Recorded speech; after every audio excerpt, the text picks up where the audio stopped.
Lokrajya news 24 नवा शोध नवी बातमी। एका संगणक अभियंता तरुणाने आपल्या आईची हत्या केली आहे। कोंढव्यातील एका सोसायटीत ही कळवळजनक घटना घडली आहे। आईचा खून करून संगणक अभियंता मुलगा पसार झालाय। आरोपीला दारूचं व्यसन होतं। या व्यसनापायीच त्यानं आपल्या जन्मदात्रीला संपवलंय।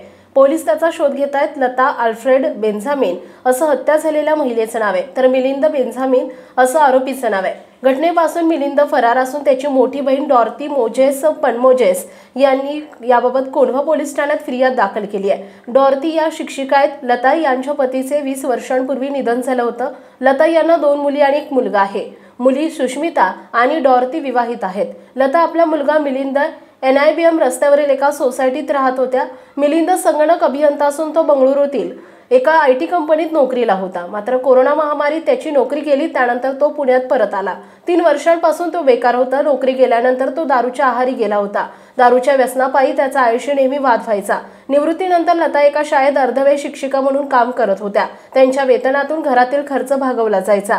26 मे रोजी डॉर्ती यांनी आईशी संपर्क साधला। त्यानंतर 3 दिवस संपर्क न झाल्यानं मंगळवारी सायंकाळी लता यांच्या खोलीतून दुर्गंध येत असल्याची माहिती रहिवाशांनी डॉर्ती आणि त्यांची बहीण सुष्मिता यांना दिली। त्यानंतर लता यांच्या दोन्ही मुली रात्री त्यांच्या घरी गेल्या आणि याची माहिती पोलिसांना दिली। प्रसाधन गृहातील दरवाज्यावर मिलिंदनं "mom is inside, don't go" असं लिहिलं होतं। प्रसाधन गृहाचा दरवाजा उघडल्यानंतर लता रक्ताच्या थारोळ्यात पडल्याचं उघडकीस आलं। मिलिंद आईचा मोबाईल संच घेऊन घरातून पसार झाल्याचं उघडकीस आलंय।